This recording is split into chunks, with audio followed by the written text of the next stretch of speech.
One person came and told me, while I was doing dawah, one non-Muslim came and told me, mind your own business. What should I do?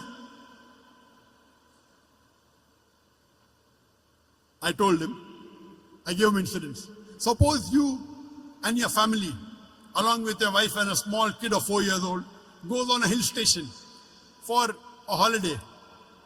While you're on the hill station, on the hill, when you and your wife are talking, your son, 4 years old, walks away from you and is walking towards the edge of the cliff of the mountain.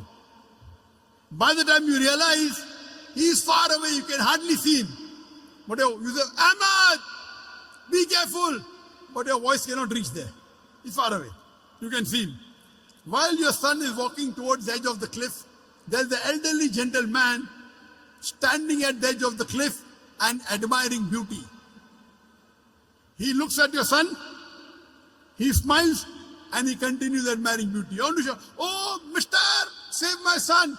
But your voice cannot reach there. Mister, save your son. Save my son, please. Voice cannot reach. The elderly gentleman looks at your son, smiles. He can see your son walking towards the edge of the cliff. After some time, your son falls over the cliff. When you go to that man and tell him, why didn't you save my son? He gives a reply, I was minding my own business. And he's right. He did not push your son, did he? No. Did he tell your son to jump? No. So why should you blame him? He did not tell your son to jump. He did not push your son. Yet you will blame him and tell him, Allah gave him hikmah. He could have saved my son easily. He didn't even have to take a step forward. He only had to stretch his hand and my son would have been saved. Will you blame him or not? Yes or no? You will tell this person, my son is masoom. 4 years old, he doesn't know. This elderly gentleman could have easily saved him. He says, no, I was minding my own business. When anyone tells you, when you're doing dawah, that mind your own business, tell him, that's what I'm doing. I'm minding my business. It is the business of every Muslim to mind other people's business as far as deen is concerned. Let me repeat. When anyone tells you mind your own business while doing dawah, tell him, it is the business of every Muslim to mind other people's business as far as deen is concerned. Kuntum khaira ummatin ukhrijat linnas ta'miruna bil ma'ruf wa tanhauna 'anil munkar. We are the best of people because we enjoy what is good and we forbid what is wrong. That is what we are doing. We are doing our duty. We are enjoying the good and forbidding what is wrong. We are doing correct. Why you should feel shy? Why you should be ashamed? Imagine if you have a non-Muslim neighbor and you don't do dawah to him and he dies as a mushrik. On the day of judgment, Allah will ask him, did you accept Islam? He said, no. He said, no one told me. That's right, but didn't you get the message? Allah gives the message himself. He didn't accept Islam. He'll go to hell. Allah will ask you, did you deliver the message to your non-Muslim neighbor? And if you say no, you will follow him.